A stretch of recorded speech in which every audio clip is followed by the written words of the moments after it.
I still have to include another aspect of inquiry. Kasi hindi lamang po yung social media at saka yung mainstream media. I was also personally victimized by certain survey firms. Nagsasurvey po sila. For example po, yung SWS, kailangan sabihin ko na po. Nag-survey po sila ng third quarter survey last year. And they listed 40 names, senatorial preferences. Nandito po sa akin, bibigay ko po yung kopya po, reference ng ating committee. There are 40 names mentioned and indicated in that list. Ito po, Mr. Chair. Gusto ko lamang pong emphasize na dito sa 4 na pong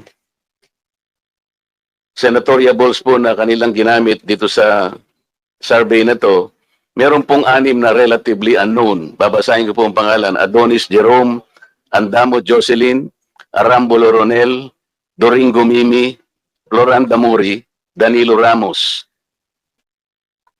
Meron po naman 7 na sikat, Mr. Chair, pero hindi naman nagpahayag po ng pagtakbo bilang senador. Andiyan na po si dating Pangulong Rodrigo Duterte, dating Senador Franklin Drilon, dating Senador Richard Gordon, Harry Roque, dating Vice Presidente Robredo Maria Leonor, at saka po yung ating Secretary of Defense, Gilbert Chodoro. Pero po malinaw dito, Mr. Chair, hindi po nila ako nilagay dito sa 40. Pero no pong yung outcome pong ito ipalabas nila, number 36 po ako. Paano po mangyayari na ako po ay magiging number 36, hindi naman po kasali rito? Ito po yung klase ng mga manipulative surveys na pinaniniwalaan po ng mga tao. Sana po hindi na lang nila ako sinama sapagkat wala naman ako rito.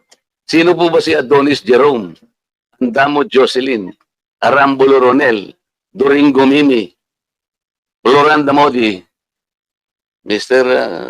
Kong Barbers, may kilala ka ba rito? Bakit naman po, hindi ko naman po pinagpipilitan na isama nila ako rito.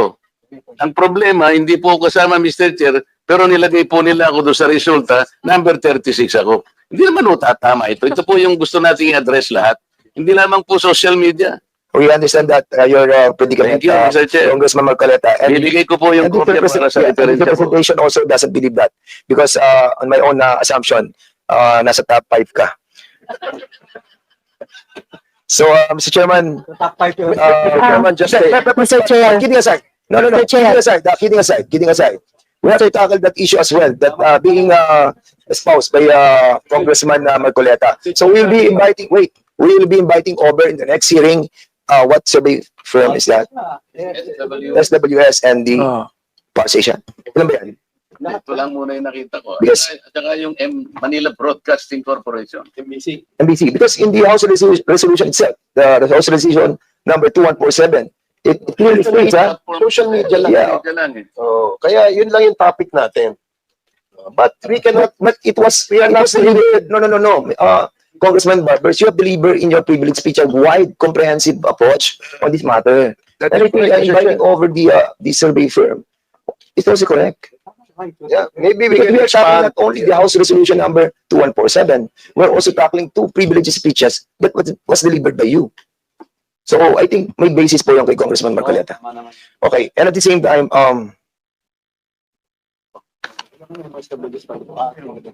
so there's some, Mr. Chair, noted po yung kay Congressman Marcoleta. Now, may I now be recognized? Abate, now you are recognized. My query is if we have invited a certain Elizabeth Cruz, no, aka Joey De Vibre, Mr. Chair, if we have invited her and she has an excuse letter, may I know what was the excuse, Mr. Chairman? Concept, please answer the query of Congressman Abante. Please. Matapang sa social media. Dito. Thank you, Mr. Chair. Miss Elizabeth Joy Cruz was invited and she sent an excuse letter via email. Ano po yung kanyang excuse letter? Ano yung dahilan? One moment, sir. I'll get it from the chair. Thank you. Mr. Chair, Can you kindly also, Comsec, can you kindly also try to tell us those resource persons who have not attended this committee hearing? Yung may mga excuse letter, okay yun. But those who have not reply to our request to be present on today's hearing. Thank you, Mr. Mr. Chair, Chair. particularly first, Mr. Chair, Yes, from Congressman Abante. particularly I am referring to AKA Joe Diviri. Sapagkat matindi yung kanyang mga sinabi dito. Gusto ko talagang makita siya at makausap. Sapagkat dito minura niya ako. At ang sabi niya, panay kabobohan sa quad. Sayang kuryente sa'yo. Sabi mo sa kanya. Ano yung pack you? Hindi ko alam yung pack. Huwag mo na sabihin. Congressman Abante. Tutuloy ko lang puta. Mr. Chairman, Congressman, don't be so personal. Let's be more comprehensive on this approach. Binabasa ko lang eh. Sige, go ahead. I'll give you Pangalawa, November 13, 2024, nagmura na naman siya. Hindi ko na babanggitin yung mura niya. Pag tinatanong kung anong legislation ginawa niyo in relation to this, BS, ano ba yung BS? BS inquiry, sasagot ka. Swelduhan ka ng taxpayers, gago. November 3, 2024, si Benny Abante at si Romel Marbil ay mga protektor ng illegal na droga dahil pilit nilang pinalalabas na hindi ito ganoon kasama. Tapos sabing ganyan, si Dan Fernandez and Ace Barber's survey are depressing. Alam na nila na matatalo sila sa eleksyon. So what is the hearing for? Smoke screen for the discount. Tinabi ko ito sapagkat matindi po itong mga akusasyon na ibinigay nitong gusto ko nila magmura eh. Hindi na ako magmumura muna. Oo. Kailangan po, itong mga to, ang tatapang nila eh. Ang tatapang sa pagmumura, nang wala tayong kalaban-laban. Ngayon, pag kaharap dito, hindi makaharap dito. Oo. Mga takot din pala yung mga yan eh. please hold your fire, please. I'm Just on the process of administrative, ano pa lang muna tayo, Congressman Abante. We can tackle that on the interpellation. Mr. Chair, gusto ko lang pong bagitin tong kanya excuse letter. Nakalagay dito, after meaningful consultation with my lawyers, gumaya pa na abogado. I have decided to respectfully decline. Respectfully? Minumura tayo, respectfully? To share my knowledge on matters. Hindi knowledge ang kailangan natin. The lawyer, this is Oo. Ask the lawyers kung libelous yung ginawa niyo o slander. No, nakalagay, I would like to categorically state that I am neither paid by POGO operators. Hindi na pinag-uusapan. Pinag-uusapan natin yung mga sinabi niya. Tapos respectfully, Elizabeth Joey Cruz. Nakikinig po sa atin ngayon, nanonood ngayon.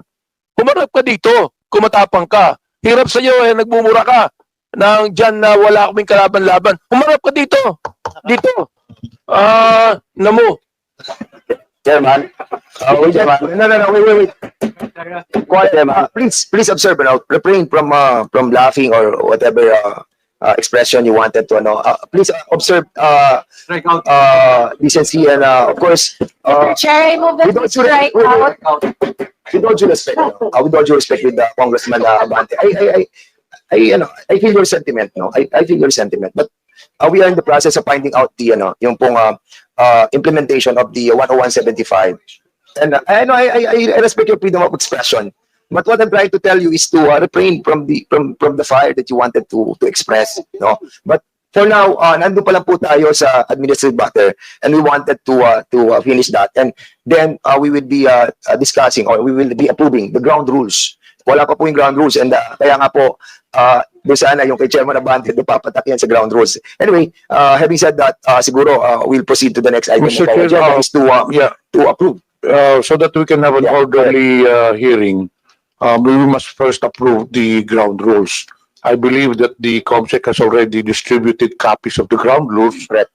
to the members present. So therefore, Mr. Chair, I move to approve the ground rules. Yes, there's a motion to approve the ground rules, and I believe that the members of this committee have already received yung pong ground rules natin, and you have already read it. So siguro I need the second motion for this. Any second motion? Mr. Joy seconded. Any objection?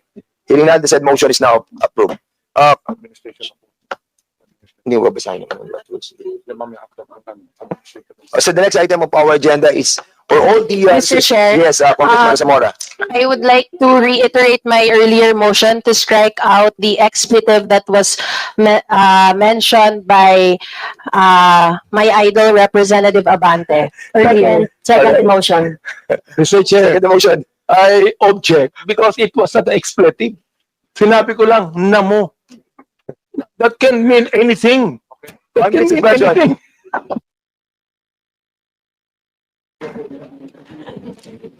Hearing resume.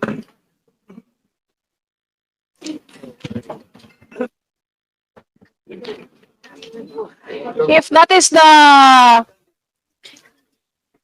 So it was seconded, Mr. Chairman. And the objection with Congressman Abante, it's up to the members if they will vote for it. With the objection with Chairman Abante. 1 minute suspension.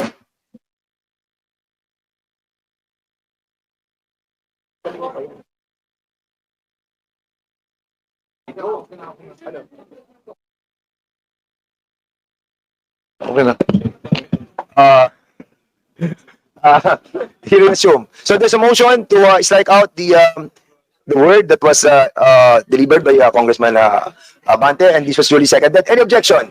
Mr. Hearing none, Chair, that motion is approved. Mr. Chair, Yes, I would like to manifest na because it was a motion made by she's just like a daughter to me because her father is a very good friend of mine. So I would like to withdraw my objection, although it is not actually an expletive. Yeah. But I'm withdrawing it for the sake of the motion, Mr. Chair. So the next item of our agenda is the administering the oath of the resource persons. Those who have been invited to attend this committee hearing, please stand up, and the COMSEC is hereby directed to administer the oath of the resource persons.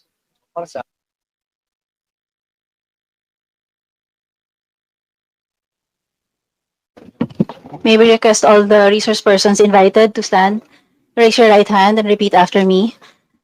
Do you swear to tell the truth, the whole truth, and nothing but the truth in this inquiry? Thank you. Please take your seat.